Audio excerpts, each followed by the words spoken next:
Ace here from Skunk Anancie. We are in summertime. It is in Cambridge, the gig tonight, and we've just been out since, well, June time, so it's about 2-3 months we've been on tour, tail end of the tour.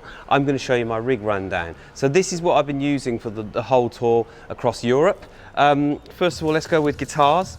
So we have my this is my favourite guitar, the one I play all of the time, which is a Tremonti signature model from around about 2008, I think, something like that. It probably says on the back, okay.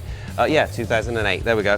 I've modified it a little bit. I've got 5708 pickups in it. I've got coil tap in it as well across both pickups. There's a block of mahogany in the bridge so it doesn't go backwards, so that it's got a bit more sustain, and then if a string gets broken, it won't go out of tune, hopefully not too much. I think they're the same original machine heads. As you can see, it's been through the war a bit, but that's my most solid guitar, and I've been playing that every day since 2008. So coming on from there, I was lucky enough to get an Ace signature model, okay, and so this is these have been modified slightly. So I have three. So this is one of them. This is actually the most recent one. It's the same spec, it's got the same neck thickness. It's a little bit different. It has binding on it here, but 5708's in here, coil taps as well, but this has not got the slate kind of wood grain. It's a solid black. So that's my D sharp, okay, so I'm tuned down a half step for this one, okay. Going across to another one here with the ivory pick guards put on it. 5708's in there as well. This one is tuned to E. This is my second guitar, so if I go out of tune or if I break a string, it's got some of these lovely black ebony kind of machine heads on there. It's the same thing, block in the bridge, 5708's coil tap as well, okay. And then my third tuning, so I have three tunings, is in D, so down one whole step. This guitar is kind of heavy, slightly different, that it's got different binding on it, but this is also an Ace signature. I think this is the oldest one I've got. Same thing, nice neck, coil taps, but in here I've got the they are the vintage treble and bass pickups in there, and this is tuned down to D, so we play in D, D sharp and E, okay. Same thing, stickers on the back. So basically 4 single cuts. The reason I have 4 single cuts is because when I want to change guitars, I don't feel anything different in the neck or anything like that. It just feels like the same guitar but in a different tuning. And then, you know, I have this trusty old Martin in the background there, which is my acoustic guitar for the tour, and that's me, a very simple setup. Okay, welcome to my rig, actual guitar stuff. I mean, we are, preliminary guitar band, so I'm not out on the Kempers and all that stuff yet. I still prefer the valves and the proper kind of dedicated heads. So I have two sides to my rig. I have clean and I have dirty distortion. So the clean is a single 4x12 over there, and this amp, this Koch amp from Holland, okay? This is called a Powertone 2. Sounds like a really loud Fender amp, okay? And this goes through this rack. This rack is MIDI pedalboard, and these songs will be named as certain banks, and the sounds in there will all come on at the same time, so like delays, modulations for each song. So I just switch to the clean sound and it goes to that. It's quite a pure signal. Then we go to the distorted side, where we have kind of like a stack each side. So when it's coming out the front, you kind of like have that record kind of thing, like bang, clean in the middle. Start at the bottom. Bottom amp is a JCM 900. I've had this amp since it came out, so about in the 80s I bought this when I was really young, and I've had it ever since. It's been on every Skunk record, so that's preliminary the Skunk sound there, okay, very 90s kind of sounding, late 80s, 19th sounding Marshall distortion. This amp here is brand new. It's just replaced my trusty JCM 800. This is a Koch amp as well, same company, but this is a prototype. They've made this one for me. They've based it on the original kind of schematic of a Powertone 2, and now they've just kind of added a different tone kind of section and stuff and matched it up for me. So this is taken over from the original 800, which I love the sound, but I'm enjoying this a lot. So at the end of the tour, I'll go back to the company, we'll check it all out, and if it's passed the test, it will come out as a signature Ace amp, and it'll have a logo badge on it and a bird and all that kind of thing. So these two go on together, distortion goes on at the same time, bang, out the front. Then it goes to clean sound for all the nice, beautiful sounds. So these will go to an analog pedal board, which we will go and have a look at right now.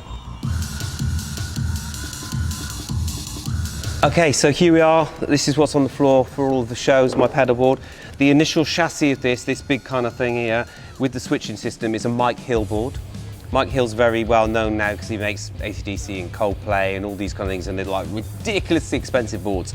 But this one was actually the first one he ever made back in the day that started off his career in pedal boards, okay? So it's a little bit of a mess today because we've added a couple of pedals to kind of come into the tour. We've added a smart gate here because we were getting a little bit of noise. We've got a dropped detuner because we've now got a song that's in B, and obviously my guitars don't go down to B, but I have seen that Pierre's got a 7-string now, so that's an interesting proposition. So we use this when we need it, but we don't use it all the time because it changes the signal in line using this pedal. So it just gets plugged in for the one song. Switching system, dirty, clean. There you go, that's a Mike Hill board. And we've got all the inputs and outputs, so you can have 3 amps going at the same time and the guitar in. So the 2 distortion together and then it clean on its own. So that switch it seamlessly. And when you've got one turned on, you can turn all of the pedals on the other side and it won't make any difference. It only turns on when you switch the system. So if we go across here, first of all, let's look at the MIDI board. That goes to the racks that were in the heads, and we can just switch songs here. Whole songs are in the MIDI board, okay? And then that's for the clean sounds, okay? So if we look at the pedals, the distortion pedals here, first of all, I have a pad. The pad is the same basically as me turning my guitar down, but not having to turn it down. Just takes the edge off the distortion so I can have a slightly crunchier sound without the full gain of the amp. Fifths, so for my root and fifth stuff, Charlie Big Potato, all those kind of songs. Octave pedal, we all know what an octave does. I play it with just, I think it's like 1 octave up and a slight octave down. There's lots of really heavy stringy riffs for that. Envelope pedal, that's one I've had for like, well, since the beginning of the band. They don't make them anymore and they break all the time. So I've gone through many of these. This is like the signature sound of Hedonism solo, for instance. Fuzz pedal is actually not a fuzz pedal, it's an overdrive. It's a Hardwire CM2. Just fantastic workhorse of a drive pedal, just really, really works. So I like that. The same as the chorus, Hardwire chorus. This is for like really super fuzzy sounds. This is a Bone Shaker from Black Arts. It's a Dodd pedal, okay? And that's a very kind of Jack White, really fuzzy. So I use that on one song. And then this is a really trusty delay. This is the Hardwire delay. It's one of the best kind of working delay pedals I've ever had.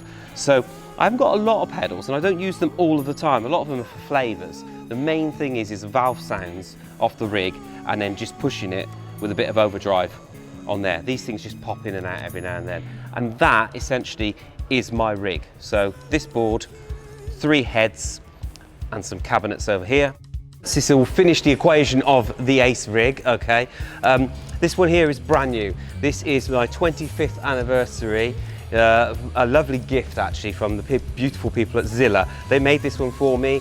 We spoke on the phone. I have some Zilla cabinets that I record with. They're just great, great cabinets.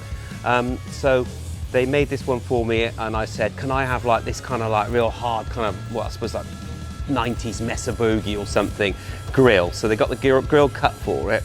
Inside is vintage cream back Celestians and the outside is camouflage because way back in the beginning of Skunk we always had everything in camouflage. Our clothes, everything, okay? So that's the 25th anniversary cab. Down the bottom is Cornford cabs, fantastic. These are custom made, they are vintage greenback speakers, which is very Led Zeppelin stroke free, that kind of sound, if you know that kind of sound. Skins cabinet here, which is a 1960, which is, I suppose, got a bit like a kind of 90s kind of sound, isn't it, you know? Koch amp, this is a clean, handmade from them, speakers mounted backwards, so the clean sound is like super, super warm and really nice and really loud. Okay, so that's my rig. And then the other side of my rig for the heads, this was a custom made Marshall cab for me a long, long time ago.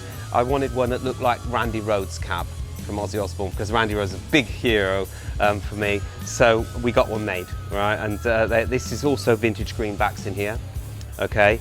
And then This Cornford cab has, I think they're called vintage 30s, G12 30s, which are Celestians as well. So it brings a little bit more kind of crisp brightness in it. So like there's the depth, the kind of dull depth and the brightness of presence out of these.